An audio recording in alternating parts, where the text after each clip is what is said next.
وحده لا شريك له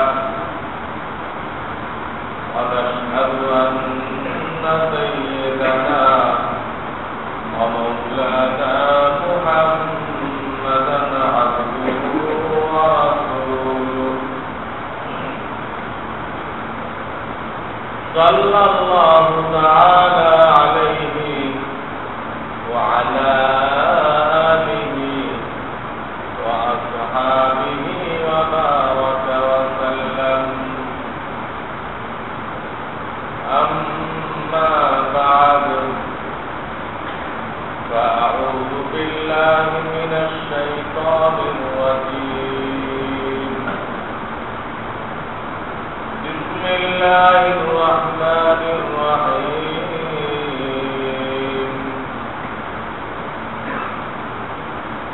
يا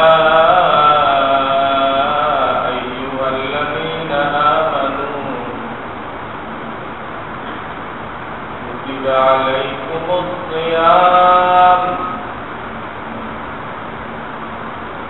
كما كتب على الذين من قبلكم لعلكم تتقون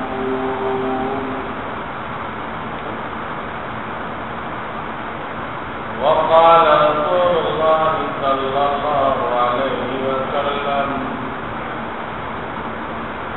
الصيام جنة ما لم يخرقها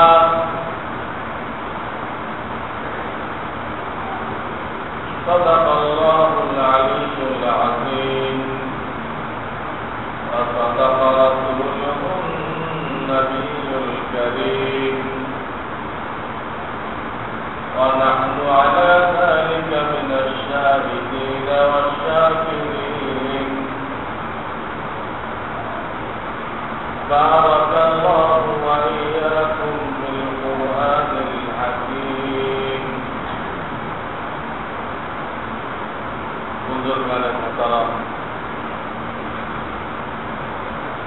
আল্লাহ তাআলা বিশেষ দয়া ও মেহেরবানির সময় চলতেছে। গত জুমায় বলা হয়েছিল যে শাবানের 14 তারিখ দিনগত রাত্রে অর্থাৎ 15 তারিখের রাত ইসলামে রাত আগে আসে, দিন পরে আসে। শুধুমাত্র হাজিদের জন্য হজের 5 দিন দিন আগে আসে, রাত পরে আসে। হাজিদের পরে ইহসান করার জন্য, দয়া করার জন্য, যাতে দিনে তাদের কোনো চান্স ছুটে গেলে রাত্রে করার চান্স পায়, এই সুবিধা দেওয়ার জন্য আল্লাহ রাব্বুল আলামিন হজের 5 দিন সবার জন্য না, হাজী সাহেবানদের জন্য দিন আগে রেখেছেন, রাত পরে রেখেছেন। কথার কথা, দিনে কঙ্কল মারার কথা ছিল, যে কোনো অসুবিধার কারণে একটা লোক বাঁচতে পারে নাই, তার জন্য পুরা রাত সময় রয়ে গেল। দিনে আরাফার ময়দানে থাকার কথা ছিল জোহরের থেকে নিয়ে বেলা ডুবা পর্যন্ত, কিন্তু সে কোনো কারণে থাকতে পারে না, হাসপাতালে ভর্তি ছিল। ওখান থেকে রিলিজ পেয়ে আস্তে আস্তে আরাফার ময়দানে বেলা ডুবে গেছে। এই লোকটা তো আর হজ হইত না, এখানে পৌঁছতে পৌঁছতে তার বেলা ডুবে গেল। আরাফার ময়দানে থাকা তো ফরজ, ফরজ তরফ হয়ে গেলে তো হজ হয়।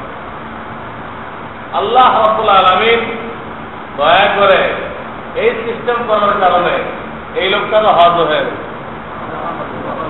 কারণ যে বাদ মাগরিবটা আরাফার ময়দানে থাকবে, তো এটাও ফরজ আদায় হয়ে গেছে। এই জন্য শুধু হাজির সাহেবের জন্য ওই মাসটা, এর ছাড়া অন্য সবসময় সাধারণ নিয়ম হলো রাত আগে আসবে, দিন পরে আসবে। সেই হিসেবে রাত চলে গেছে, আজকে 15 তারিখ, রাত যেটা চলে গেল ওইটাই আজকের দিনের রাত, ইংরেজি হিসাবে চলবে না। ইংরেজি বাংলাতেও তো আজকের রাত সামনে আছে, এজন্য রাত 12টা দেওয়া হবে, তার আজকের দিন শেষ করবে। আগামী 12টা হলে আজকের দিন শেষ, শরীয়তেরটা ভিন্ন।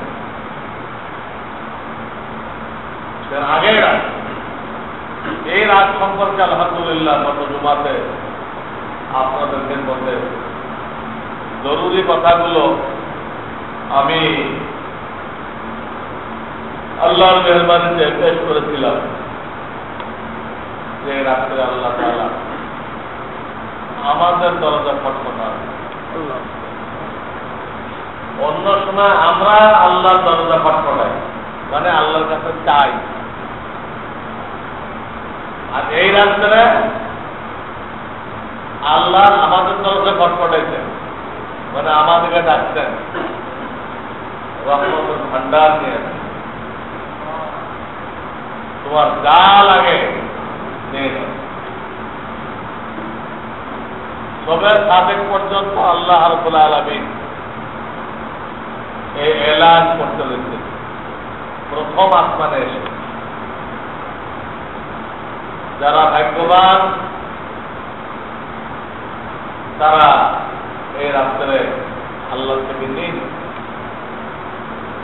আজকের দিনেও আল্লাহ দিচ্ছে, দিন রাত মিলে তো একই, এক ধরনেরই ফজিলত, ওটারই অংশ আছে। তো এই মোবারক রাত আমাদের উপর দিয়ে বিবাহিত হয়ে গেছে। ভাগ্যবানরা যা নেওয়ার নিয়ে নিতেন। তবে আগেও বলেছিলাম যে কিছু লোক এত বড় মোবারক রাত, এর থেকে তারা মাহরুম থেকে যায়। কত জমা তো ইশারা করে, যেমন এক শ্রেণীর লোক আছে তারা লাইলাতুল বারাতকে স্বীকৃতি দেয় না। আরব থেকে দেখে আসছে কেউ তো ভাবে পালন করে নাই, আরব থেকে দেখে আসছে কেউ পালন করে নাই। কোন হাদিস দ্বারা প্রমাণ করতে পারবেন যে আরব দেশ দলিল, আরব দেশ ফলো করতে বলা হয়েছে, এটা কেউ হাদিস দ্বারা প্রমাণ করতে পারবেন? আরব দেশে দেখে আসছেন তারা শবে বরাত পালন করে নাই, কিভাবে দলিল হল? আমাদেরকে নবী আলাইহিস সালাম অন্তিম মুহূর্তে বলে গেছেন যে আমি দুটা জিনিস শেখে গেলাম, ধরে রাখো, কেউ তোমাদেরকে লাইন শুরু করতে পারবে না, ধ্বংস করতে পারবে না, বিপদগামী করতে পারবে না। সেটা আল্লাহর কিতাব আর আমার সুন্নত। নবীর সুন্নত হল আল্লাহর কিতাবের ব্যাখ্যা, নবীর সুন্নত হল আল্লাহর কোরআনের ব্যাখ্যা। শুধু কোরআন যদি কেউ মানতে চায়, নবীদের ব্যাখ্যা বাদ দিয়ে নিশ্চিত ভাবে সে গুমরা হয়ে যাবে, নিশ্চিত ভাবে। কারণ কোরআনের বিভিন্ন আয়াতে বলা হয়েছে আল্লাহর হাবিবকে যে আমি যে বিধানগুলো বায়ান করতেছি আপনি এগুলো ব্যাখ্যা দিয়ে দেন। কোরআনে বলতেছে যে আমি যে বিধানগুলো নাযিল করতেছি আপনাকে দায়িত্ব দিলাম, এগুলো কিভাবে পালন করতে হবে আপনি বিশ্ববাসীকে, আপনার উম্মতকে দেখাই দেন। কোরআন বলতেছে وأنزلنا إليك الذكر لتبين للناس ما نزل إليهم এখন যদি সুন্নত অস্বীকার করে, এই আয়াত অস্বীকার করলো না, এই আয়াত অস্বীকার করলো, আর কোরআনের একটা আয়াত অস্বীকার করলে সে ইমানের গণ্ডি থেকে বের হয়ে গেল, ইমান হয়ে গেল। আল্লাহ আমাকে ইবাদত করে। এই ব্যাপারে আল্লাহ হাবিব সাল্লাল্লাহু আলাইহি ওয়াসাল্লাম অনেকগুলো হাদিস বয়ান করেছেন। দুর্বল হাদিস, মজবুত হাদিস, সহি হাদিস বয়ান করেছেন, যে কারণে এই রাত্রের ফজিলতের ব্যাপারে চারো মাযহাবের উলামায়ে কেরাম, চারো মাযহাবের ইমামগণ ঐক্যমত পোষণ করেছে, কেউ মতবিরোধ করেন। এমনকি যারা মাযহাব মানে না, হ্যাঁ, লামাযহাবী দাবি করে, আর মসজিদের মুয়াজ্জিনকে মানে। কেউ যদি ঘোড়ায় চড়তে রাজি না হয় তো তার ভাগ্যে থাকে তাকে গাদায় চড়তে। ঘোড়ায় যখন চড়লে না তুমি, গাদায় চড়তে। চার ইমাম যাদের ব্যাপারে সারা দুনিয়ার আলেম একমত হয়ে গেছে, আল্লাহ এনাদেরকে এই কাজের জন্য কবুল করছে, সেই ইমামকে তারা মানতে পারল না, তাদের এখন গাদায় চড়তে হবে। মসজিদের মুয়াজ্জিনকে ইমাম মানতে হবে, তার কাছে কি করবে? এই আন্দাজটা বলে দিবে, ওটা আমল করবে, সহি আমল তাদেরকে শুনতে দেবে। এই জন্য যত আহলে হাদিসের মসজিদ দেখবেন এই হালাত হবে। সহি জিনিস জানার জন্য উপায় নেই তাদের, ওই তারা তাদের মুয়াজ্জিনকে চার মাযহাবের ইমামের জায়গায় বসে। ওদের আলেমরাই জানে না কিছু, ওদের মুয়াজ্জিনটা কি জানবো, তার 10 নম্বর পথ হলো। এই একটা গ্রুপ এই ফজিলতের রাত থেকে মাহরুম, সেই হাদিসগুলো অস্বীকার করেছে। দ্বিতীয় একটা গ্রুপ মাহরুম হয়েছে যারা শবে বরাত মানে, বিশ্বাস করে এবং খুব কষ্ট করে রাতও জাগছে, রাত্র জাগরণ করছে, ইবাদত বন্দী করে কাটাইছে, চায়ের গ্লাস নিয়ে বসে গেছে, ঘুমের মোকাবেলা করেছে। ওই হাদিসে ঘুমের মোকাবেলা করতে মানা করা হয়েছে, ওই হাদিস তো জানে না, গ্লাস নিয়ে বসে গেছে, এত কষ্ট করে ইবাদত। কিন্তু এরা মাহরুম এর জন্য হয়েছে, এদের ইবাদতের মধ্যে সুন্নত তরিকা ছিল, ইবাদত ইবাদত করলেই যে ওটা ইবাদত হবে আর আল্লাহ কবুল করে নিবে, আল্লাহ এরকম কোনো ঘোষণা দেন নাই যে আপনি একটা জিনিসকে ইবাদত মনে করবেন আর মনে প্রাণে সেটাকে করবেন আর এটা কবুল হয়ে যাবে, এইরকম কোনো গ্যারান্টি নেই। ইবাদত করতে হবে, এটা আল্লাহ তাআলা তার হাবিবকে দিয়ে আগেই ঘোষণা করে দিয়েছেন এইগুলো ইবাদত হবে, ওর নকশা এই, কোনটা জিনিস ইবাদত হবে এর নকশা সহকারে, এর ব্যাখ্যা সহকারে আল্লাহ রাসূল সাল্লাল্লাহু আলাইহি সাল্লাম বলে দিয়ে গেছে। এর বাইরে আমরা যত কিছু আবিষ্কার করি, যত মনোযোগ সহকারে ওটা আদায় করি, ওইটা আদায় করার জন্য লক্ষ লক্ষ লোক সমবেত হলো, লক্ষ লক্ষ লোক সমবেত হলো, কিন্তু ইবাদতের ওই স্ট্রাকচার নবী করিম সাল্লাল্লাহু আলাইহি সাল্লাম থেকে বর্ণিত নেই, বর্ণিত নেই। লক্ষ লক্ষ লোক জমা করলেন, কয়েকশো গরু শহীদ হয়ে গেল, এখানে কোনো লাভ নেই, কোনো বিন্দু বিসর্গ সওয়াব হবে না, গুনাহ লেখা। ইসালে সবের জন্য লোক ডাকাডাকি করা হলো, লোক জমা করা হলো। তো ইসালে সবের জন্য লোক ডাকাডাকি করা শরীয়তের বেদাত হতো না।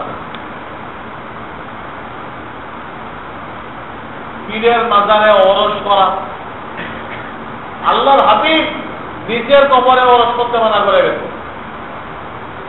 ইসলামে কোনো ওরস নেই, কিন্তু লোকেরা তার পীরের মাজারে ওরস করত।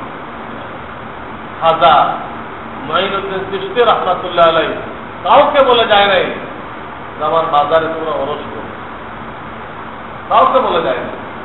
কিন্তু কিছু ভণ্ড যারা ধর্ম ব্যবসায়ী, এরা মাজারের খাদেম নাম দিয়ে ওখানে বাৎসরিক ওরস করতেছে, জনগণ থেকে হাজার হাজার টাকা কামাইছে। মঈনুদ্দিন চিশতি রাহমাতুল্লাহ আলাইহি সারা জীবন মানুষকে সুন্নত শিখাই গেছে। এই স্বার্থান্বেষী মহল তাদের দুনিয়া জমা করার জন্য তারা ওখানে মেলা বসাইছে, ওখানে ওরস করছে, নিজেরাও জাহান্নামী হয়েছে, হাজারো মানুষকে জাহান্নামী বানাইছে, আর এই টাকাগুলো পকেট মারছে। এত দূরে যাওয়ার দরকার নেই। আপনি গোলাম শাহ মাজারে যান, আপনি দেখে তো অনেক টাইম লাগবে, অনেক পয়সা লাগবে, রেলের টিকিট বুকিং দিতে হবে, বহু ধাক্কা। আপনি গোলাম শাহ মাজারে যান, সেখানে যাই দেখেন মানুষ কিভাবে বেঈমান হচ্ছে, কিভাবে বেঈমান হচ্ছে। আবার ওখানে লিখে রাখছে, হ্যাঁ, নিজ হাতে টাকা জমা দিন, কারোর মাধ্যমে দিবেন না। মানে ওরা মনে করছে কারো মাধ্যমে দিলে ওই টাকাটা মাজারের খাদেমরা আর পাবে না, ওই মাধ্যমওয়ালা খেয়ে দেবে। এই জন্য তারা লিখে রাখছে কারো মাধ্যমে টাকা পাঠাবেন না, আপনি সহস্তে মাজারে টাকা জমা দিন। ওখানে খাদেমরা হ্যাঁ বাবার কাছে কিভাবে চাইতে হবে, কিভাবে চিন্তা করতে হবে, এগুলো শিখাই বলতেছে না, এগুলো ইসলাম না। এইসব কাজের জন্য হাজার হাজার লোক জমা হয়েছে, লাখ লাখ টাকা ব্যয় করতেছে ওরস করার জন্য।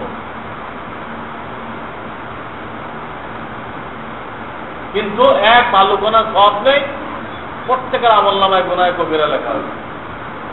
কারণ আল্লাহ রাসূল কাউকে ইসালে সব করতে জমা হইতে বলে নাই, ওরস করতে বলে নাই, ওরস করতে বলে।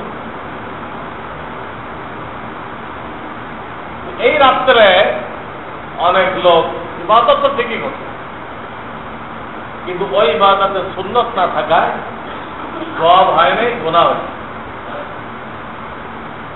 যেমন তারা জামাত করে সালাতুত তাসবিহ নামাজ পড়ে,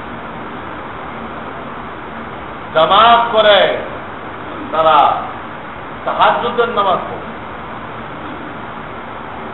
জামাতবদ্ধ হয়ে কবর জিয়ারত করে, জামাতবদ্ধ হয়ে মিলাদ দিতে, মিলাদ, জামাতবদ্ধ হয়ে সবিনা দিতে, জামাতবদ্ধ হয়ে জিকির করে। এক জায়গায় বসে জিকির করা কোনো অপরাধ না, শরীয়তের সাবেক আছে। কিন্তু আমি লিড দিব, আমার সাথে আপনারা করবেন, এইরকম জিকির সাবেক নেই। আমি লিড দিব, লিড, আমার সাথে তাল মিলায় আপনারা করবেন, এইরকম জিকির শরীয়তের সাবেক নেই। এতটুকু সুযোগ আছে, 2-4 দিন লোকদেরকে শিক্ষা দেওয়ার জন্য মস্ত করে দেওয়া যায়। 2-4 দিন অনেক লোকের জিকির করতে পারে না, যেমন লা টান দিতে হবে, লা ইলাহা ইল্লাল্লাহ, লা ইলাহা ইল্লাল্লাহ, লা ইলাহা ইল্লাল্লাহ। লা টান দিয়ে করতে হবে, এইটুকু জিকির করতে হবে। আপনি এরকম জিকির করেন, লা ইলাহা ইল্লাল্লাহু মুহাম্মাদুর রাসূলুল্লাহ, লা ইলাহা ইল্লাল্লাহু মুহাম্মাদুর রাসূলুল্লাহ। এই জিকির জায়েজ নেই, এই জিকির জায়েজ নেই। কারণ কোরআনে আল্লাহর নামের জিকির করতে বলা হয়েছে, রসুলের নামের জিকির করতে বলা হয় নাই। কোরআনে কারিমে আল্লাহর নামের জিকির করতে বলা হয়েছে, ইয়া আইয়ুহাল্লাযীনা আমানু যিকুরুল্লাহা যিকরান কাসীরা। আল্লাহর জিকির করো বেশি বেশি, কোন আয়াত নেই রসুলের জিকির করো বেশি বেশি। এটা তসবিহ নিয়ে মুহাম্মদ মুহাম্মদ মুহাম্মদ মুহাম্মদ মুহাম্মদ মুহাম্মদ এরকম বললেন, গুনাহ হবে, বলা হয় না। তো কালেমায়ে তয়্যিবার প্রথম অংশের মধ্যে আল্লাহর নাম আছে, দ্বিতীয় অংশের মধ্যে রসুলের নাম আছে। তো কোরআনে বলা হয়েছে আল্লাহর নামের জিকির করতে, এই কারণে আপনাকে প্রথম অংশের জিকির করতে হবে। লা ইলাহা ইল্লাল্লাহ, লা ইলাহা ইল্লাল্লাহ। লা বলার সময় একটু চেহারাকে ডাইন দিকে আনতে হবে। ইঙ্গিত করা হলো গায়রুল্লাহ, আল্লাহ ছাড়া যা আছে সব পিছনে ফেলে দিলাম। আর ইল্লাল্লাহ বলার সময় বাম দিকেই করতে চেহারা আনতে হয়। তখন নিয়ত করতে হয় আল্লাহকে আমার অন্তরের অন্তঃস্থলের ভিতরে রাখলাম, স্থান দিলাম, আমার দিলের মধ্যে আর কিছু থাকবে না। আমরা তো দিলটাকে ভরে রাখছি দুনিয়ার মোহ দ্বারা, গাড়ি বাড়ির মোহ দ্বারা অন্তরের গ্লাসটাকে ভরে রাখছি। কারণ আমরা যে পড়াশোনা করছি ওখানে দুনিয়ার উন্নতি, দুনিয়ার প্রগতি, দুনিয়ার মহব্বত শেখানো হয়। যেটা কমানোর জন্য আল্লাহ রাসূল আসছিলেন, ওটা পয়দা করার জন্য ইংরেজি সিলেবাস। দুনিয়ার মহব্বত কমানোর জন্য আল্লাহ রাসূল দুনিয়াতে আসছিলেন, আর ইংরেজি সিলেবাসের লক্ষ্য উদ্দেশ্য দিলের মধ্যে দুনিয়ার মহব্বত বেশি বেশি পয়দা করো। তোমার দিলে ফরজ নামাজের কোনো গুরুত্ব আসুক আর না আসুক, বিশ্বকাপের গুরুত্ব অবশ্যই আসতে হবে। বলেন নাউযুবিল্লাহ। ফরজ নামাজে কোনো গুরুত্ব না আসলে না আসুক, কোনো দুঃখ নেই আপনার জন্য। কিন্তু যদি আপনার দিলের মধ্যে বিশ্বকাপের গুরুত্ব না আসে, খেলার খবরের গুরুত্ব না আসে, তাহলে তাদের নজরে আপনি মানুষই না, অথচ ওই লোকগুলোই জানোয়ার। আর যে লোকগুলো খেলার খবর শোনে আর পত্রিকায় খেলার খবর তালাশ করে, এরা হলো আল্লাহর জমিনে সবচেয়ে বেকার। এদের কোনো লক্ষ্য উদ্দেশ্য নেই, কি জন্য আল্লাহ তাকে বানাইছে এটা জানলে তার খেলা দেখা আর খেলার খবর পড়া আর খেলার খবর শোনা পিটাইও সম্ভব পড়ছিল না।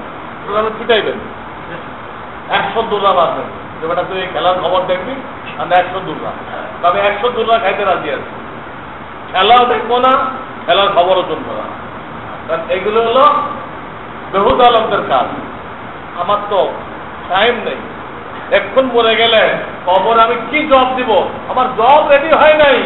হাসরের ময়দানে 5টা প্রশ্ন হবে, আমার এই 5 প্রশ্নের জবাব রেডি হয় নাই। আমি শয়তানের ডিম কখন দেখবো? শয়তানের ডিম লয়ে কয়জনে লাভ হইতে আছে, এই তামাশা দেখার তো আমার সময় নেই। যারা জীবনের লক্ষ্য উদ্দেশ্য জানে না, তারা তাদের মূল্যবান হায়াতকে এইখানে ব্যয় করে। এই বেকার জিনিসগুলো এর গুরুত্ব পয়দা করা, এটা ইংরেজি সিলেবাসের মূল উদ্দেশ্য। অনর্থক বেহুদা কোনো ফায়দা নেই, এইগুলো হলো তাদের কাছে বিরাট গুরুত্বপূর্ণ।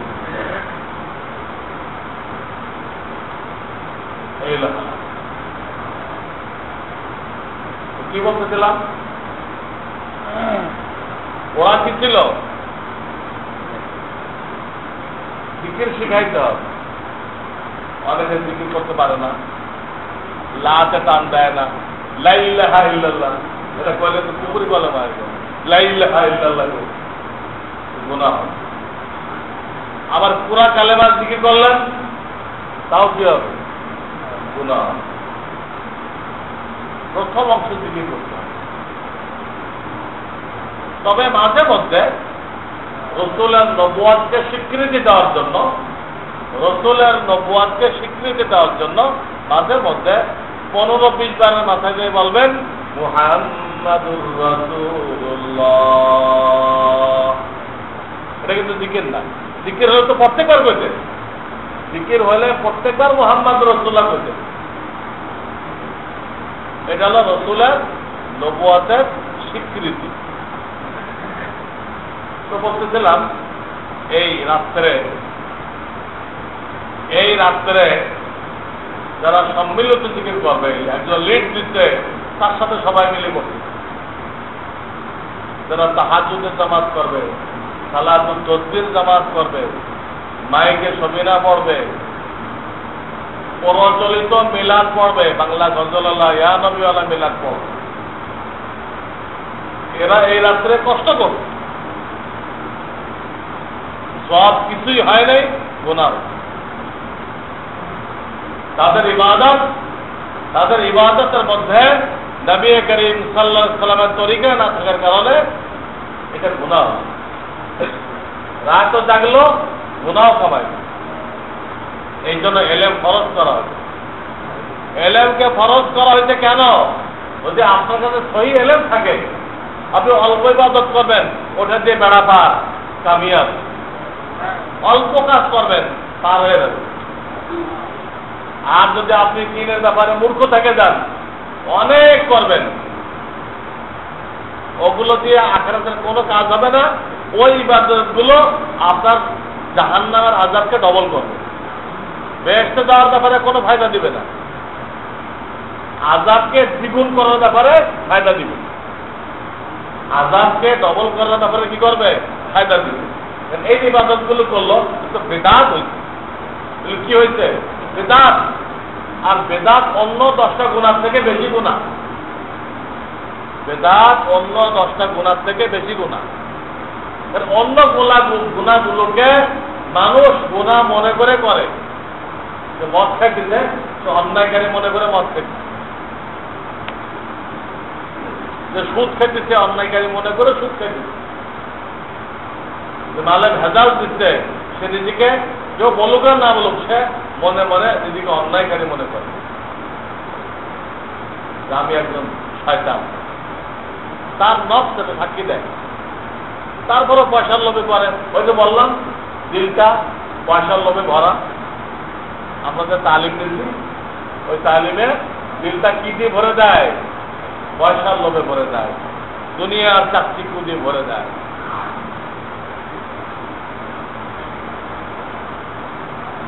এই জন্য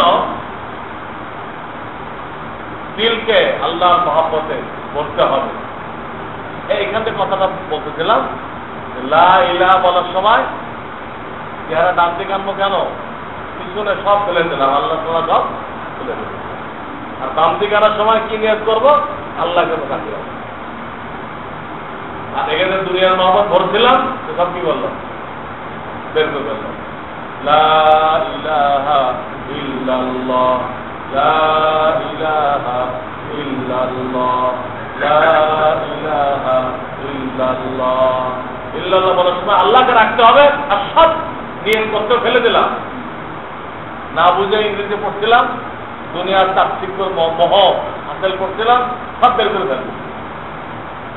এই জিকির শিক্ষা দেওয়ার জন্য কয়েকদিন সম্মিলিত জিকির করা যায়। কয়েকদিন যখন শিখা হয়ে গেল তখন আর যায় নেই।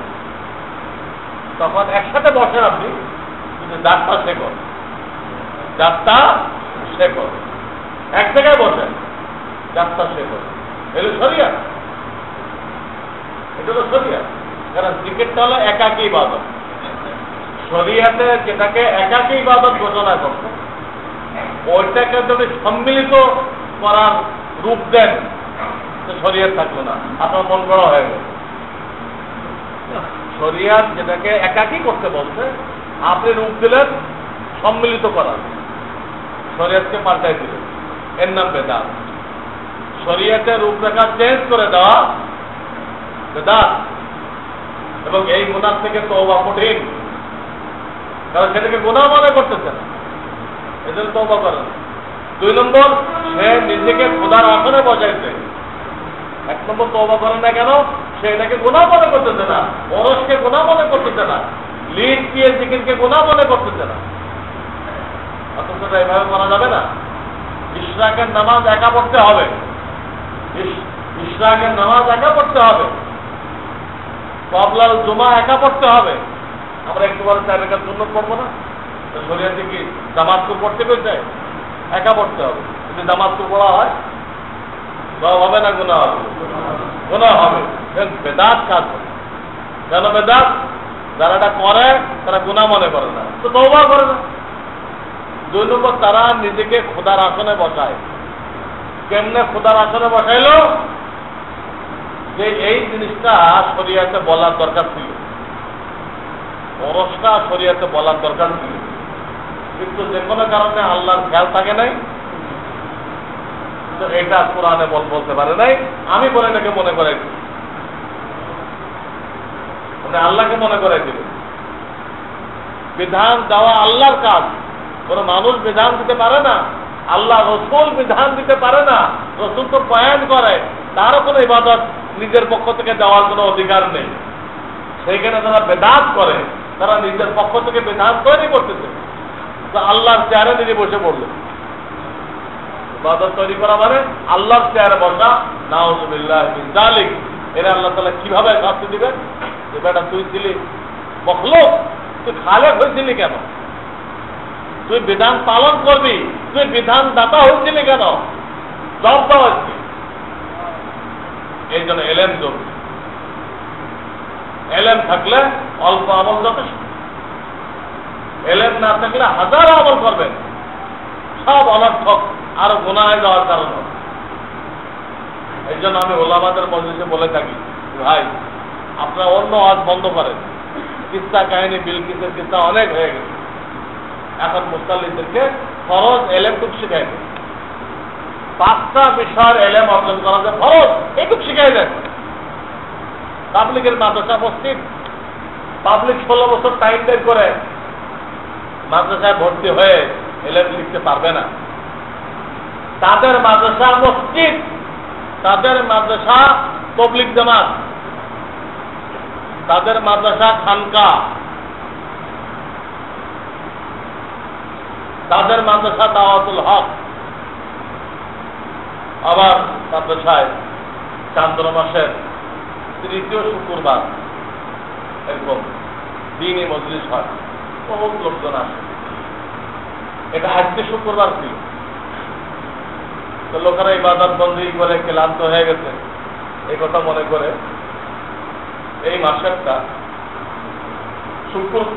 শুক্রবারে না দিয়ে শনিবার দেওয়া হবে। আগামীকাল দেখা হবে, ফজরের 1 ঘন্টা পরের থেকে শুরু হবে, 9টা 9:30 চলবে। এইগুলো হলো পাবলিকের মাদ্রাসা। এটাই ওলামায়ে কেরামকে আমি বলি, এই জরুরি কথাগুলো বলে। মসজিদে ঢুকতে কয়টা সুন্নত, বের হইতে কয়টা সুন্নত, খানা খাওয়ার কয়টা সুন্নত, ঘুমানোর কয়টা সুন্নত, টয়লেটে যাওয়ার কি সুন্নত, হালাল রিজিক কাকে বলে, বাপ মায়ের কি হক, বিবির কি হক, সন্তানের কি হক, নামাজ পড়ার তরিকা কি, এগুলো বলেন। যে কথাগুলো অহরহ কাজে লাগতেছে, 24 ঘন্টা বারবার কাজে লাগতেছে, এগুলো শিখাই দেন। আপনার মেরাজের দর্শন বলার দরকার নেই, আপনার কুরবানির তথ্য রহস্য বলার দরকার নেই, কারণ ওইগুলো কবরে সওয়াল হবে না, ওইগুলো হাসরের ময়দানে সওয়াল হবে না, কোনো সওয়াল হবে না। ওইগুলো সওয়াল হবে, এগুলো শিখাই দেন। কিন্তু বহু ইমাম থাকে যাদের কাছে এলেম নেই, এলেম তার এলেম হলো ওই মেলাদ, সেখানে কিন্তু তার এলেমের শেষ সীমানা হলো মিলাদ পড়া আর আপনাদের থেকে ট্যাক্স কালেকশন করা। আর এর আমি কইতে কইলে করতে কবে, এর নিজের থলি তো খালি বলেই 5টা বিষয় এলেম অর্জন করা ফরজ, এর উপর কথা বলতে থাকে। এটা জনগণকে শিখাই দেবে, এর নিজের তো নেই। এই জন্য এত বয়ান হইতেছে, এত মাহফিল হইতেছে, কিন্তু মানুষের মধ্যে গুমরাহি বাড়তেছে, হেদায়েত বাড়তেছে। এত মাহফিল হইতেছে, এত বয়ান হইতেছে, আর মানুষ আরো গুমরাহ হয়ে গেছে। কেন? ওই মাহফিল গুলো গুমরাহের কারণ। গত রাত্রে একখানে বয়ান করছিলাম, মাহফিল গুলো গুমরাহের কারণ কেন, তো বুঝাইতে আমার 2.5 ঘন্টা লাগে। অনেকে এটা ক্যাসেট করছে। মাহফিল গুলো নিজেই গুমরাহের কারণ। ওইগুলো শরীয়ত সম্মত করতে অনেক মেহনত করতে হবে। যেটা দিয়ে আপনি মানুষকে হেদায়েত করবেন ওটাই গুমরাহি। যেটা দিয়ে আপনি হেদায়েত করবেন, কেরান দিয়ে তো বাস তুলবেন খালের থেকে, কেরান নিজেই পড়ে গেছে খালের মধ্যে। কেরান দিয়ে তুলবেন তো, ও নিজেই পড়ছে খালের মধ্যে। এই কেরান বাস তুলবে কেমনে? মাহফিল করে হেদায়েত আসবে মানুষের মধ্যে, ওই মাহফিল নিজেই গুমরাহি। বুঝাইতে 2.5 ঘন্টা লাগে। সেখানে এমন বক্তা দাওয়াত দেওয়া দিতে যে নামের সাথে লেখা আছে চ্যানেল আই। এই মাহফিল শুনে কেউ কোরআন কিনবে না, সবাই টেলিভিশন কিনবে। বুঝলেন? যে মাহফিলের বক্তার নামে চ্যানেল আই লেখা আছে, এই মাহফিল শুনে কেউ কোরআন শরীফ কিনবে না, সবাই টেলিভিশন কিনবে। তাছাড়া তারা যে বয়ান করে, পয়সা ছাড়া বয়ান করে, অথচ আলেমরা নবীদের ওয়ারিস। নবীগণ বিভিন্ন খানে থেকে কথা বলতেন, বিভিন্ন এলাকায় যায়, পরিষ্কার বলে দিতেন এটা ওয়াজ করলাম, এর বিনিময়ে তোমাদের থেকে নিব না। লা আসআলুকুম আলাইহি মিন আজর ইন আজরিয়া ইল্লা আলাল্লাহ। আল্লাহ থেকে। এই আয়াতটা কোরআনের মধ্যে কত জায়গায় আছে? এই আয়াতটা প্রায় নবীর জীবনের মধ্যে আয়াতটা আছে। সেখানে আমরা তার ওয়ারিস দাবি করে হাতিয়া না দিলে বয়ান করা যাবে না। বসানির যে ওয়াজ করা হয় তো বক্তার পকেট তো গরম হবে, কিন্তু কোন শ্রোতার মধ্যে হেদায়েত আসবে। এবারে বয়ান কি করে? হাসায়, কাদায়, কত রকম করে সেখানে। কত বক্তাকে আমি এরকম দেখছি যে তার অ্যাক্টিভিটিকে ড্যান্সও বলা যায়। এই অবস্থা, কোনো কাজের কথা নেই। মাহফিলের আগের দিন তাদের নামাজ গলত, বিয়ে শাদী গলত, কাফন দাফন গলত, সব গলত। কয়েক লাখ টাকা ব্যয় করে মাহফিল দিল, মাহফিলের পরের দিনও কি সব গলত। নামাজ গলত, কাফন দাফন গলত, বিয়ে শাদী গলত, ব্যবসা বাণিজ্য গলত। অর্থাৎ এতগুলো বক্তা এত চিল্লাচিল্লি করে গেল, গলা ফাটাই গেল, এর দ্বারা কারণ নামাজও সহি হয় নাই, বিয়ে শাদীও সহি হয় নাই, কাফন দাফনও সহি হয় নাই, রিজিক হালাল কেমনে হবে তাও জানতে পারে নাই। সব গলতগুলো বহাল রয়ে গেছে। বলেন এই মাহফিল থেকে হেদায়েত আসবে? কি হেদায়েত? তারপরে মানুষের ঘুমের টাইম হয়ে গেছে, মাহফিল চলতে এমন ভাবে চলতেছে, আশেপাশের মসজিদে নামাজ পড়ার কায়দা নেই, মানুষের ঘুমানোর কায়দা নেই, সবাই বিরক্ত করে মানুষ। এইভাবে বিরক্ত করা ওয়াজ মাহফিলের নামে হোক, সবিনার নামে হোক, শরিয়াতে হারাম নাজায়েজ। আজকাল মাহফিলগুলো এই কাণ্ড করছে। তারপরে কিতাবে লিখছে যেখানে মাহফিল হবে মাইক ওইখানে সীমিত থাকবে, মাইকের আওয়াজ মাহফিলের ভিতরে সীমিত থাকবে। এখানে আধা মাইল দূরে মাইক লাগাইছে, আধা মাইল দূরে মাইক লাগাইছে।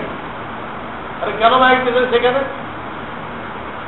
ওই শোনার দ্বারা কোনো হেদায়ত আসবে না মানুষকে বিরক্ত করা হবে? যারা শুনতে চায় তারা তো এসে গেছে এখানে, যারা শুনতে চায় নাই তাদের অসুবিধা আছে, যারা শুনতে চায় নাই তাদের অসুবিধা আছে। আপনি ওদের ওখানে মাইক লাগাইছেন কেন? ও তো শুনতে চায় নাই, তাদের অসুবিধা আছে, হাসপাতাল আছে, রুগী আছে, বাচ্চা আছে, তাদের ডিস্টার্ব করতেছেন কেন ধর্মের নাম দিয়ে? বুঝলেন? তারপরে লিখছে পোস্টারে বিরাট ওয়াজ মাহফিল, যাই দেখেন বিরাট চান্দা মাহফিল, ওয়াজের কিছুই নেই, ভুয়া হাদিস করতেছে আর চান্দা কালেকশন করছে, সব ভুয়া হাদিস, জাল। এগুলো করে আপনার দিলটাকে একদম নরম করে ফেলছে। একজনের পিস্তল ঠেকায় নরম করে, আর ও ভুয়া হাদিস বলে আপনার দিল নরম করছে, করে সব টাকা টুকে নিয়ে নিচ্ছে। এটা এক ধরনের হাইজাকার। পরে বাড়ি তো আপনি আফসোস করবেন, বাড়ি তো আফসোস করবেন যে আমার এইরকম কান্দায় দিতে পুরা পকেট খালি করে দিয়ে যাবে, কারণ বাজারে পয়সা নেই। সকালে মাথায় হাত দিয়ে বই দিচ্ছে, বাজার করে কিছু 10 কিলো ডক্টর দিয়ে এলাম। হুজুর চুক্তি করে মাহফিল ওলাদের সাথে, কি চুক্তি? যা উঠাইবো অর্ধেক তোমাদের, অর্ধেক আমার, অর্ধেক তোমাদের, অর্ধেক আমার। একজন পিস্তল থেকে টাকা নিচ্ছে, আরে ভুয়া হাদিস করে আপনার দিল নরম করে আপনাকে একটা আবেগের মধ্যে নিয়ে আসে টাকা নিয়ে নিচ্ছে, শরীয়তে না যায়। কাজেই ওয়াজ মাহফিল লিখে চান্দা কালেকশন করবেন, তা ধোঁকাবাজ। যা বলবেন তাই করতে হবে। লিখছেন ওয়াজ মাহফিল, ওয়াজ হবে, চান্দা তোলা হবে। চান্দা তুলতে হলে মসজিদ বানাবেন, মাদ্রাসা বানাবেন, চান্দা তুলতে হবে। তাহলে বলেন পরামর্শ মাহফিল, সেখানে লেখেন কি পরামর্শ মাহফিল, ঠিক চান্দা তোলেন। ওয়াজ মাহফিল নাম দিয়ে চান্দা তুললেন কেন? ধোঁকাবাজি কেন করলেন? শরীয়ত বলে না ধোঁকাবাজি করলো, আল্লাহ রাসূল বলে সে আমার উম্মত নয়। যে ধোঁকাবাজি করবে আমার উম্মতের সাথে, সে আমার উম্মত নয়। 2-4টা আপনার থেকে শোনাইবেন, শোনাইতে 2.5 ঘন্টা লাগে। এই মাহফিলগুলো তারা কেন হেদায়েত আসতেছে না, কেন গোমরাহি আসতেছে, মানুষ আরো গোমরা কেন হইতেছে, কিছু নমুনা আপনাদের কাছে পেশ করলাম। তো বলতেছিলাম, এক গ্রুপ সবে বরাত অস্বীকার করে মারুম হয়েছে, আর এক গ্রুপ ইবাদত করছে কিন্তু মন গড়া তরিকায় করছে। ওই ইবাদতে কি নেই? সুন্নত। ওই ইবাদতে সুন্নত, এরা মাহরুম হয়ে গেছে। তৃতীয় আর এক গ্রুপ মাহরুম হয়েছে, কানতে কানতে চোখ খোলাই ফেলছে, সবে বরাত চোখ খুলে গেছে। কিন্তু ইমান কি জিনিস সেখানে, তার ইমানের মধ্যে শিরক রয়ে গেছে, তার ইমানের মধ্যে শিরক রয়ে গেছে, অর্থাৎ তার ইমান সহি না। যে লোকটার ইমান সহি না, এ কানতে কানতে যদি চোখ খুলে ফেলে কি ফায়দা হবে?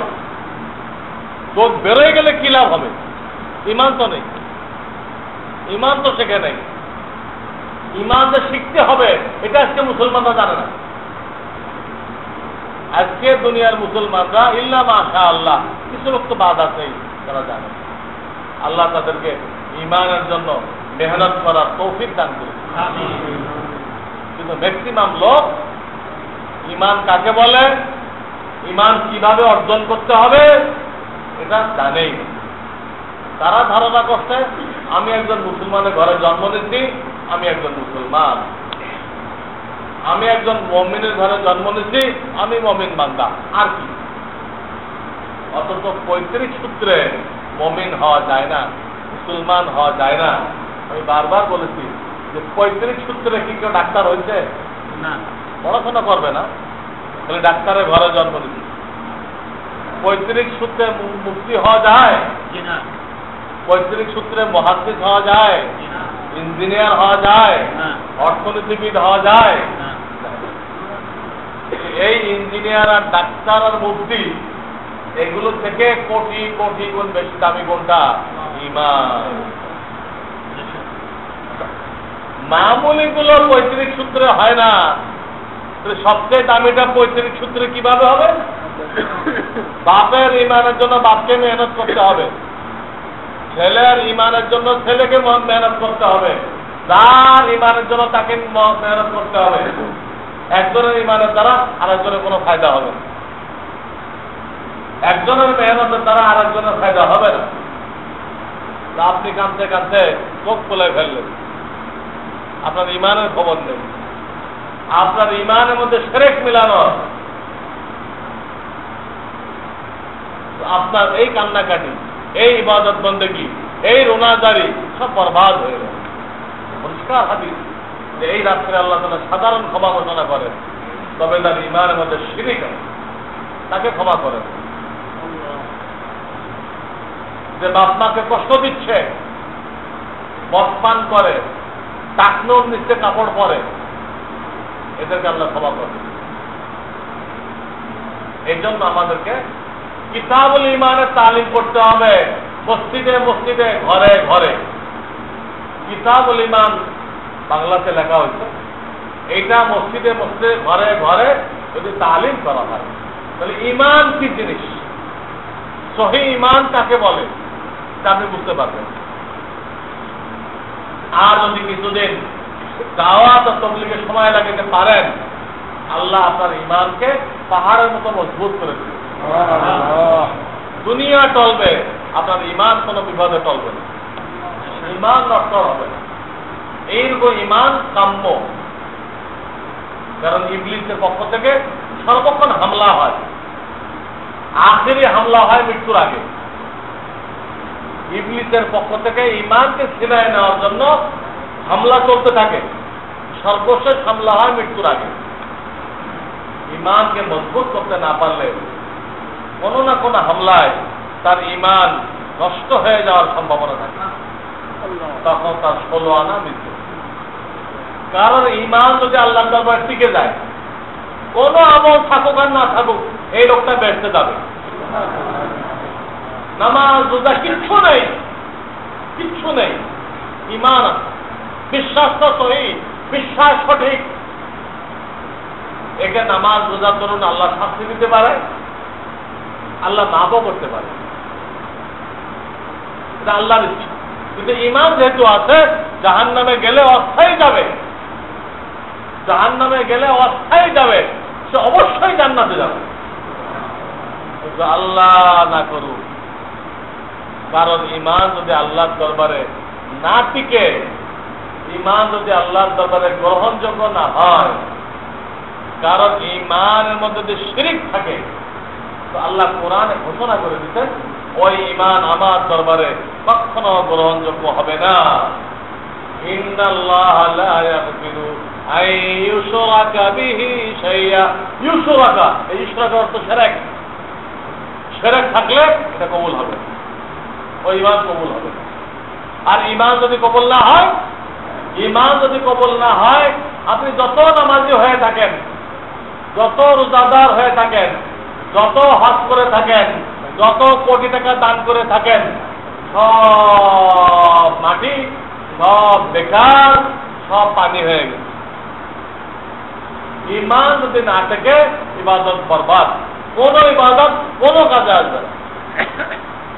এর উদাহরণ এরকম, একটা অঙ্ক যদি আপনি লেখেন, সংখ্যা, এটা মনে করেন ঈমান, কি মনে করেন?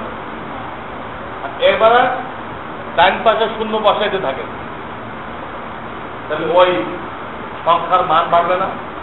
পয়লা 10 হবে, পরে 100 হবে, 1000 হবে, বাড়তে থাকবে না? ঈমানটাকে মনে করেন একের মতো, আর আমল যে করতেছে ওর ঈমান মজবুত হচ্ছে, ঈমান তাজা হচ্ছে, ওর দাম বাড়ছে। কিন্তু একটা লোক কোন সংখ্যা লেখা নেই, খালি বস্তা বস্তা শূন্য লিখছে, এর কত মান হবে? কোন মান আছে? ঈমান যদি আল্লাহর দরবারে না থেকে, যত নামাজ নিয়ে যান, রোজা, কোটি কোটি টাকা দান খয়রাত করতেন, মসজিদ বানাই দিতেন, মাদ্রাসা বানাই দিতেন, এতিমখানা বানাই দিতেন, 10টা মসজিদের সভাপতি আপনি। এগুলো কোনো কাজে আসে। এই জন্য ইমানের চর্চা হওয়া মসজিদগুলোতে জরুরি। ঘরে ঘরে ইমানের চর্চা হওয়া। অনেকের ঘরে বুড়া বাপ মা আছে, দাদা দাদি আছে, নানা নানি আছে, ইমানটা নিয়ে কবরে যাক, শিরক মুক্ত ইমান নিয়ে কবরে যাক, এটা সবচেয়ে জরুরি। শিরক মুক্ত ইমান। বলছিলাম এই গণতন্ত্রের দ্বারা অনেক বেইমানি কথা ছড়ানো হয়েছে। গণতন্ত্রের বলে না জনগণ ক্ষমতার উৎস, বলে কিনা? কখনো ক্ষমতার উৎস না। ইন্নাল কুওয়াতা লিল্লাহি জামিআ, আল্লাহ কোরআনে বলে দিয়েছেন যে ক্ষমতার উৎস আমি রব্বুল আলামিন। জনগণ আমার ক্ষমতার উৎস কেমনে হয়? একটা সুনামি যদি আসে তো পুরো বাংলাদেশ যাইব। এক একটা জনগণ, একটা সুনামি যদি আসে সাগর থেকে, তো বাংলাদেশ খুঁজে পাওয়া যাবে না। আপনার ক্ষমতার উৎস কোথায় থাকবে? হ্যাঁ, ঢাল তলোয়ার লয়ে সুনামি ঠেকানোর জন্য পারবে? কেমনে ক্ষমতার উৎস হলো? গলত কথা, মানুষকে ধোকা দেওয়া। পার্লামেন্টকে সর্বোচ্চ ক্ষমতার অধিকারী মনে করা কুকুর। গণতন্ত্রের বিধান হল পার্লামেন্ট সর্বোচ্চ ক্ষমতার অধিকারী। তারা যে কোনো আইন পাস করতে পারে, কারো আপত্তি করার অধিকার নেই। এরকম যে কোনো আইন পাস করতে পারে, এরকম অধিকার আল্লাহ কাউকে দিচ্ছে। সুতরাং এটা বিশ্বাস করা এটা শিরক। বিধানদাতা আল্লাহ রাব্বুল আলামিন, সংসদ বিধান দিতে পারে না। ওই দিন পত্রিকা দেখলাম, পাহাড়ে নতুন বিধান। এক ইহুদিদের এজেন্ট পত্রিকা জনকণ্ঠ, এত বুড়া হয়ে গেছে এটা। এর যুবক ছেলে হলো প্রথম আলো। জনকণ্ঠ বুড়া হয়ে গেছে, ছেলে হলো। এগুলো একদম খালেন ইহুদিদের এজেন্ট। পাহাড়ে নববিধান, আরে আল্লাহ নাজিল করতে নববিধান এমন ভবিষ্য। এই পত্রিকাগুলো আসছে ইহুদিদের এজেন্ট হিসেবে আমাদেরকে ধ্বংস করার জন্য। ওরা যেভাবে বলে সেইভাবে লিখে লিখে জনমত তৈরি করে, জনগণকে ওলামাদের সাথে মুখোমুখি করে দেয়। জনগণের দিলের ভিতরে ওলামাদের প্রতি জঙ্গিবাদ অমুক সমুক বলে বলে ঘৃণা সৃষ্টি করা এই পত্রিকা আর এই মিডিয়া। এই ধরনের বিশ্বাস রাখা সংসদ যে কোনো আইন তৈরি করতে পারে শিরক। অনেকে পাথর ব্যবহার করে ভাগ্য পরিবর্তন করার জন্য, করে না? 1 লাখ টাকা 3 লাখ টাকা পাথরের দাম, শিরক। কোনো পাথরের কোনো ক্ষমতা নেই। ওটা শিয়ারা প্রচার করছে, ইরানের শিয়ারা। ওরা কাফের, শিয়া কাফের, তারাই পাথর প্রচলন করে। অনেকে মাজারের লাল ফিতা বাঁধে, ভাগ্য পরিবর্তন, শিরক। অনেকে মাজারে মান্নত মানে, মাজারের চিন্তা করে, মাজারের দোয়া করে, মাজারের তওয়াফ করে, মাজারে প্রার্থনা করে, মাজারে পয়সা দেয়, সব শিরক। তার ইমান আল্লাহর দরবারে তওবা না করে, তওবা করে ইমানকে ঠিক না করে, এই ইমান আল্লাহর দরবারে কবুল হবে না। আমাদের পৌঁছায় দেওয়ার দায়িত্ব। আল্লাহ আমাদেরকে নায়েবে রাসূল বানাইছেন।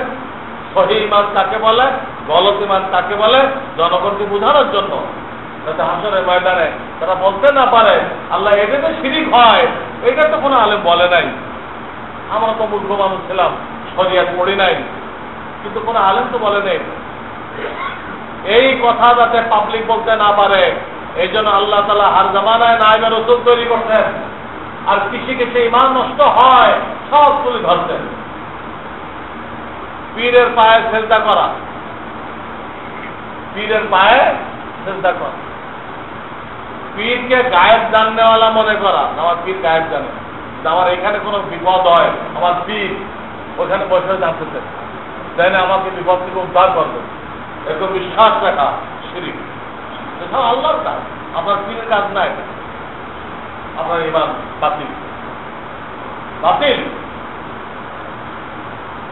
শরিয়াতের কোন বিধানের ব্যাপারে আপত্তি করা, শরিয়াতের কোন বিধানের ব্যাপারে আপত্তি করা তা শিরক, ইমান নষ্ট হয়ে যাবে। যদি কেউ বলেন হুজুর এখনো পর্দার ওয়াজ করেন না, হুজুর রাখেন, এই জামানায় কাঁধে কাঁধ মিলায় কাজ না করলে দেশের উন্নতি হবে না।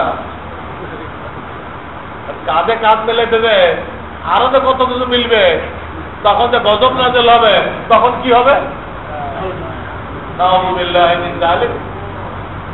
আপনি দেশের উন্নতি করতে দেয় কাঁধে কাঁধ মিলাইলেন, হ্যাঁ, তার বউ আর একজনের খেদমত, আর একজনের বউ তার খেদমত। ইহুদিরা কি সুন্দর সিস্টেম করে এটা দেখে এখন বলে কি পর্দার রাস্তা রাখেন, দেখি ফরজ না, পর্দা কি ফরজ না? বলতে অমুক আলেম বসছিল, সেই আলেম গুমরা হয়ে গেছে, তাতে শরীয়ত পরিবর্তন হয়ে যাবে? কোন আলেম যদি মহিলার সাথে বসে শরীয়ত পরিবর্তন হবে? সেই আলেম শরীয়তের বাইরে চলে যাবে। কথা বুঝতে হবে, কোন আলেমকে দিয়ে দলিল দিলে হবে না। কোন আলেম দলিল না, সে শরীয়তের বরখেলাপ করতে, সে শরীয়তের বাইরে চলে গেছে, শরীয়ত ঠিক থাকবে। আপনারা সেই আলেমকে ফলো করবেন না। সেই আলেম ইমাম হলে বের করে দেন মসজিদ থেকে, গুমরা আলেম, পথভ্রষ্ট আলেম, ওলামায়ে সু, তার অনুসরণ করলে আপনিও গুমরা হয়ে যাবেন। মাওলানা শামসুল হক ফরিদপুরি এর উপর কিতাব লিখতেন, অসৎ আলেম ও পীর বাংলাতে। মাওলানা শামসুল হক ফরিদপুরি ওরা আলামত দিতেন, হক্কানি উলামাকে, আল্লাহওয়ালাকে আর দুনিয়াদার আলেমকে। এটা পড়েন, এই বই সংগ্রহ করেন, 10-12 টাকা দাম হবে। অসৎ আলেম ও পীর, তাদের পর্দার ব্যাপারে আপত্তি করলে তার ইমান থাকবে। অনেক মহিলারা বলে ফেলে যে আল্লাহ আমাদেরকে অর্ধেক মিরাজ দিল কেন, ভাইদের সমান দিল না কেন? এইটা তো আল্লাহর জুলুম হয়ে গেছে। ইমান শেষ, ওই মহিলার ইমান শেষ। এইগুলো এনজিওরা শিখাই, এইগুলো সবক দিয়ে গেছিল তাসলিমা নাসরিন, কুখ্যাত নাস্তিক, এই উম্মতের বড় কবিশ, এই সবক দিয়ে। অনেক মহিলা তার বাচ্চা মরে গেছে বলে ফেলে যে আল্লাহ কত মানুষের 10টা বাচ্চা, এইগুলো তুমি চোখে দেখলে না, আর আমার একটা বাচ্চা এটা তুমি লয়ে গেলা। আল্লাহর কোনো অভিযোগ করবে, এর ইমান চলে গেছে। তুমি একটা লোক বই রয়েছো কেন? অমুকে 10টা বাচ্চা ঠিক আছে, তোমার একটা লোক বই থাকতে কইছে কে? আল্লাহ কইছে? বরং এই বিশ্বাস যে রাখে যে ছোট পরিবার সুখী পরিবার, তারও ইমান নষ্ট হয়ে গেছে।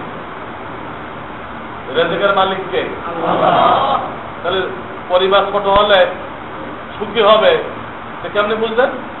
পরিবার ছোট রাখবেন, এক ছেলে এক মেয়ে। ছেলেটা এমকম পাস করে মরে গেছে, মেয়েটা বিয়ে দিতেছেন, আর ছেলেটা এমকম পাস করে ক্যান্সার হয়ে মরে গেছে। কারণ আপনার সম্পদ কে খাবে? এখন দেখেন আপনার সংসার কিরকম ঢুকে রয়েছে। সারা জীবনে আফসোস করতে করতে আপনিও হার্ট ফেল করে মরবেন। আর যদি এর সাতটা সারি ওয়াজ না মানতেন, হ্যাঁ, যা আল্লাহকে পথে দিতে তাই নিতেন, তাহলে আজকে বাকি জীবন আপনাকে এই আফসোস করতে হতো না। রিজিকের মালিক আল্লাহ, কেউ আপনাকে রিজিক দিবে না। কেন আপনি আল্লাহ নাফরমানি করে রিজিক বাড়াইতে গেছে? রিজিক বাড়াইতে দেয় বাপ মা দুজন অফিসে চলে গেছে, আর ছেলেকে বাসায় লেগে গেছে, ছেলে হেরোইন খোর হয়ে গেছে। হেরোইন খোর হয়ে মারে জবাই করে দিচ্ছে। কি সুখ শান্তি হলো? ছেলের জন্য টাকা আনতে গেছিল বাপ মা দুজন মিলে, ছেলেকে দিন শিখায় নাই, কোরআন শিখায় নাই। হেরোইন খোর হয়ে বাপরে পিস্তল দিয়ে গুলি করে দিচ্ছে, আর মারে বডি দিয়ে জবাই করে দিচ্ছে। বলেন, এটা তো সর্বোচ্চ সুখ নাকি? হ্যাঁ, সর্বোচ্চ সুখ এর নাম। বাপরে পিস্তল মারি দিচ্ছে, আর মারে বডি দিয়ে জবাই করে দিচ্ছে। হেরোইন খাওয়ার টাকা দেয় নাই। কাজেই ছোট পরিবার সুখী পরিবার কুফরি করে, কুফরি করে। কাজে এই যে সন্তান, এই যে সম্পদ অর্ধেক দিল কেন, এটা আল্লাহর জুলুম। এই কথা বললে তার ইমান নষ্ট হয়ে যাবে। এবং শরিয়াতের কোনো বিষয় নিয়ে মজাক করলেন, দাড়ি নিয়ে মজাক করলেন, মজাক করে না, এখন বাংলা হলে মজা, মজা করে বলে মজা, মজা করলেন টুপি নিয়ে, মেসওয়াক নিয়ে, আপনার ইমান শেষ। শরিয়াতের কোন মামুলি বিষয় নিয়ে যদি কেউ ঠাট্টা বিদ্রুপ করেন তার ইমান নষ্ট হয়ে যায়। আমি বারবার বলেছি, ইমান সাংঘাতিক স্পর্শকাতর বিষয়, সাংঘাতিক স্পর্শকাতর বিষয়। আজকে আমাদের মুসলমানরা মন্দিরে যে লেখা দিচ্ছে মন্দিরের পক্ষে, তাও নাকি তাদের ইমান নষ্ট হয়ে দিচ্ছে না। এসব মন গড়া কথায় এই ইমান চলবে আল্লাহর কাছে?